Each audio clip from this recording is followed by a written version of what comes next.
Bonsoir, bienvenue dans ce nouveau numéro du 18h Archives. Dans quelques minutes, avec mes deux invités, nous reviendrons sur le combat des ex-salariés du Tripod qui se battent depuis plus de 30 ans pour la reconnaissance de leur ancien lieu de travail comme site amianté. Mais avant cela, on prend des nouvelles de plusieurs actualités. En bref.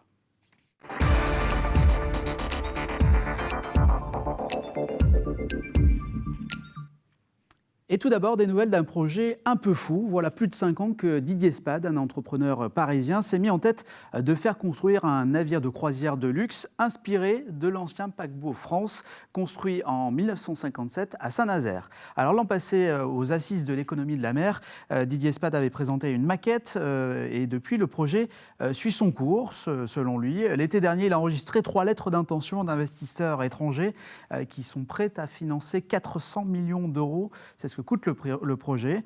Actuellement, Didier Spade négocie avec ses investisseurs pour boucler le plan de financement. La suite, ce sera le contrat de construction qui pourrait être signé en 2016 pour une mise en chantier dont la date dépendra de la disponibilité des chantiers STX de Saint-Nazaire ainsi que de ses sous-traitants, car c'est bien à Saint-Nazaire que Didier Spade veut faire construire ce paquebot, comme son illustre ancêtre, sorti des chantiers en 1957. Affaire à suivre donc. On change des nouvelles et on change d'univers et prend des nouvelles d'Anthony Nguyen. En novembre dernier, nous vous présentions ce chef nantais du restaurant Le Joyi à Nantes. Il s'apprêtait à concourir pour le Global Sushi Challenge au Japon, un concours réunissant les meilleurs chefs sushi du monde. Et petite déception pour Anthony Nguyen qui a, de son propre aveu, loupé une épreuve et un peu loupé son concours. Il termine du coup à la 5e place, qui est malgré tout honorable, sur 14 participants. Pas de podium, mais une bonne expérience pour le chef qui n'exclut pas de participer à une nouvelle édition et qui, en rentrant en France, n'a pas eu le temps de souffler puisque son restaurant a déménagé dans la foulée. Il est désormais installé rue de Colmar à Nantes, c'est dans le quartier de la Gare. On passe tout de suite à la partie invitée du 18h Archives.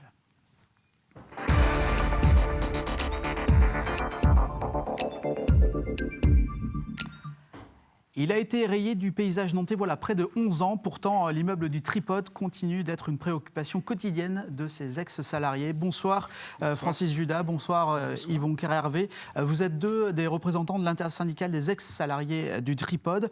On va revenir sur le combat que vous menez depuis plus de 30 ans maintenant. Tout d'abord, petit rappel, le Tripod, c'est cet immeuble situé sur l'île de Nantes qui, entre 1972 et 1993, a accueilli plus de 1800 salariés du Trésor public et des ministères des Affaires étrangères notamment. En 1993, il a été évacué. On y avait détecté une forte présence d'amiante.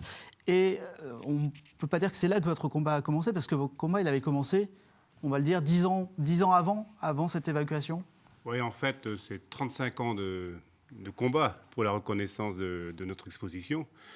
Ça a commencé dans les années 79. C'est là qu'on a commencé à discuter un peu, c'est quoi, c'est ce qu'on voit là, c'est de l'amiante, c'est quoi l'amiante, parce que c'est vrai qu'on ne savait pas trop ce que c'était non plus, nous l'amiante, on n'est pas les spécialistes.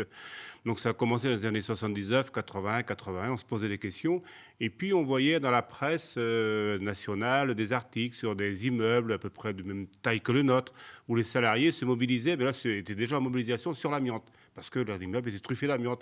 Et on s'est dit, tiens, Jussieu notamment, ça ressemble à ce qu'on a chez nous. Et c'est vrai qu'à partir de là, on a pris des contacts avec d'autres salariés qui étaient mobilisés là-dessus, avec des spécialistes de l'amiante, bien sûr, des médecins, et on s'est aperçu qu'effectivement, on courait nous aussi un danger. Et il aura fallu attendre malgré tout 10 ans pour que ce bâtiment soit évacué. C'est ça qui paraît fou. Ouais, je pense qu'effectivement, à cette époque-là, l'élément un peu déclencheur, c'était l'évacuation du Berlaymont à Bruxelles, un immeuble des communautés européennes qui était un peu comme nous, où il y avait de l'amiante, en particulier dans les plafonds aussi, et un peu partout, et où ils ont obtenu leur évacuation.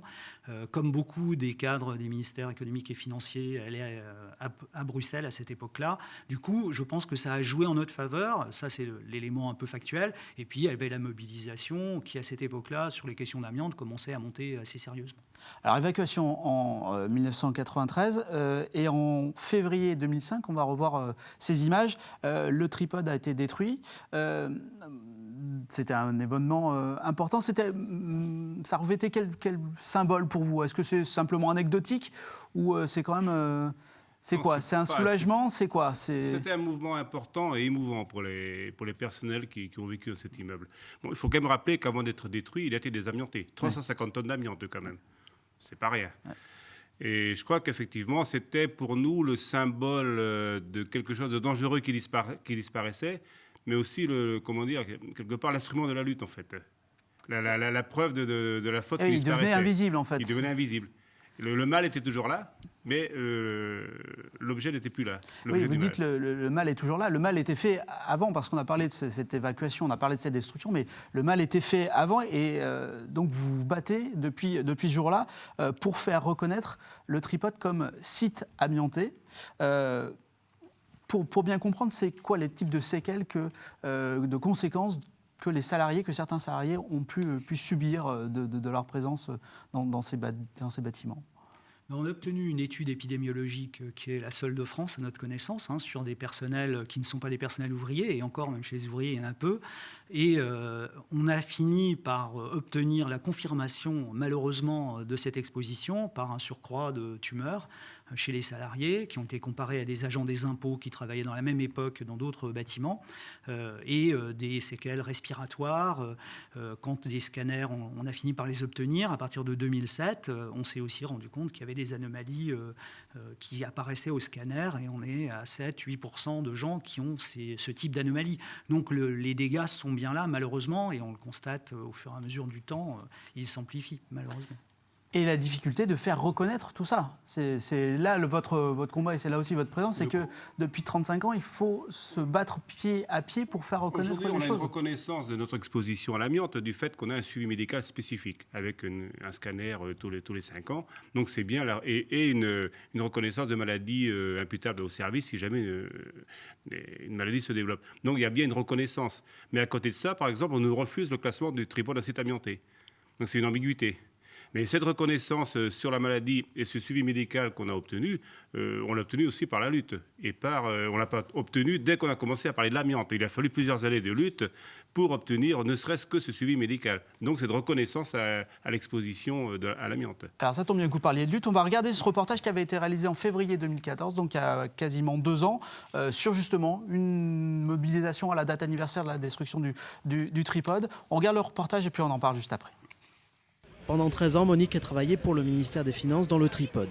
Depuis plus de 20 ans, comme d'autres salariés, elle se bat pour faire reconnaître le bâtiment, détruit en 2005 comme site amianté, afin d'améliorer la prise en charge des victimes et de permettre des départs anticipés en retraite. On nous a longtemps dit que, surtout les administratifs, on ne craignait rien, alors que finalement, dans les administratifs, les fameux cols blancs, il y a quand même des personnes qui sont atteintes des problèmes liés à l'amiante. C'est un combat de chaque personne atteinte.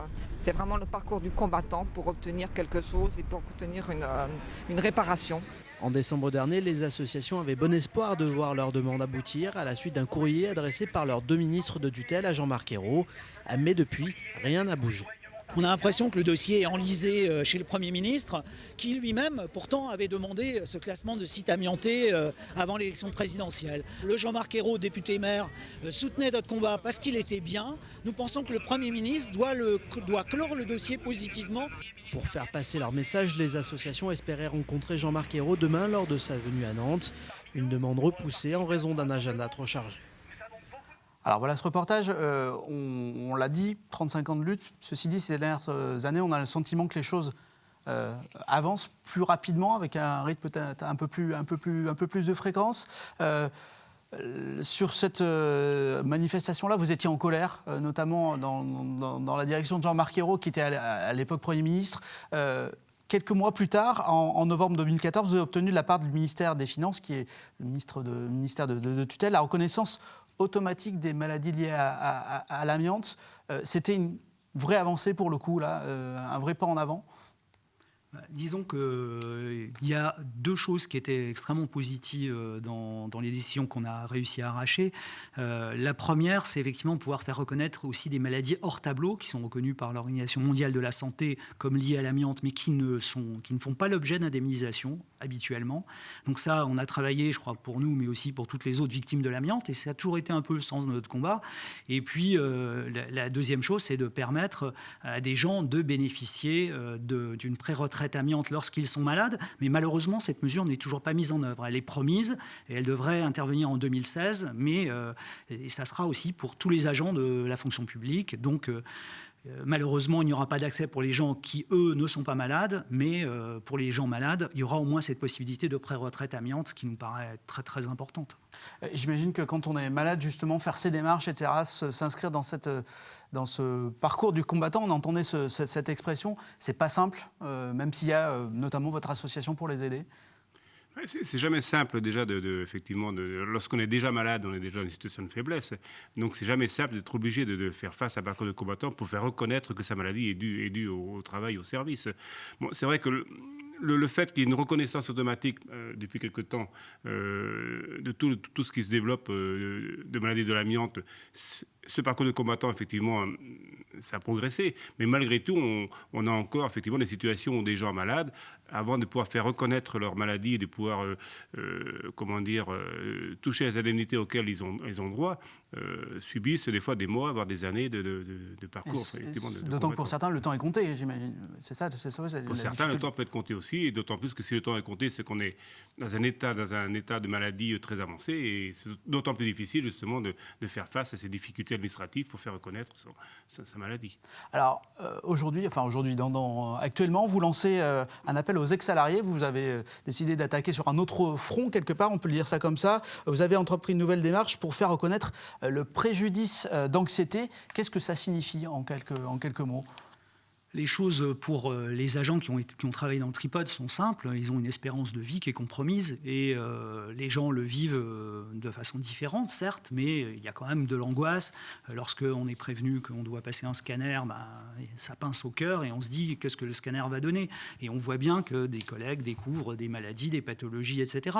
Et donc cette angoisse, elle n'est pas prise en compte jusqu'à présent par une indemnisation, par une reconnaissance par l'administration. Elle n'est pas reconnue non plus par une retraite amiante qui aurait pu être décidée pour les anciens du tripode. Et dans ces conditions, on s'est lancé dans cette procédure de reconnaissance de préjudice d'anxiété avec le cabinet Tessonnière et en particulier avec Maître Laforgue du cabinet Tessonnière pour essayer d'obtenir une indemnisation de cette anxiété puisqu'on doit vivre maintenant avec cette idée que peut-être un jour ça va nous tomber dessus. C'est l'épée de Damoclès, quoi. Voilà. C'est une épée de Damoclès, d'autant plus que ce sont des maladies qui se déclarent 30, 40, voire même plus après l'exposition. Donc souvent, quand on est en retraite, et isolé d'ailleurs, et coupé de son administration d'origine. Donc là, le boulot pour vous, c'est d'essayer et le temps est compté, là aussi, de motiver, parce que c'est ça aussi, de plus en plus d'anciens salariés pour leur dire, inscrivez-vous dans cette démarche pour faire nombre. J'imagine que c'est ça aussi l'idée, quoi. Oui, puis pour faire aussi apparaître cette angoisse individuelle, que les gens ne restent pas isolés, chacun à vivre avec finalement sa convocation au scanner, le fait que quand il tousse, il se dit mais est-ce que c'est de la toux ou est-ce que c'est le déclenchement d'une maladie qui est derrière. Les salariés du privé qui ont été exposés à l'amiante connaissent déjà cette angoisse, et elle a été reconnue. Il nous paraîtrait normal que ça soit également reconnu pour les agents de l'État, puisque jusque-là, ça ne l'a pas été. Alors pour entrer en contact justement avec l'association, il y a ce petit mail, c'est le plus simple, solidaritétripote@gmail.com, sur lequel on peut vous contacter. La démarche doit être faite normalement avant le 16 décembre, j'imagine, donc du coup il faut aller très vite. En quelques mots, il y avait aussi, évidemment, on l'a déjà évoqué, mais je voudrais vous entendre quand même là-dessus, la reconnaissance de sites amiantés, c'est vraiment l'objectif final. Vous pensez qu'on va y arriver un jour ? Nous l'espérons, parce que ça serait rendre justice aux agents du tripode. Et d'ailleurs, dans notre démarche à l'heure actuelle de reconnaissance de préjudice d'anxiété, je crois que c'est aussi un moyen de parler à l'administration, d'obliger l'administration à nous parler. Parce que ce qui nous a manqué, c'est quand même un vrai dialogue avec des gens en face de nous qui soient prêts à nous proposer des choses, qui fassent avancer ce dossier pour les personnels du tripode, mais évidemment derrière pour les victimes de l'amiante. Donc reconnaître le tripode comme site amianté, pour nous, ça serait vraiment une reconnaissance symbolique qui, je pense, aiderait un peu les gens à mieux vivre cette situation de victime de l'amiante. Merci beaucoup, messieurs, d'avoir répondu à notre invitation. C'est la fin du 18h Archive. À bientôt. Merci beaucoup. Merci.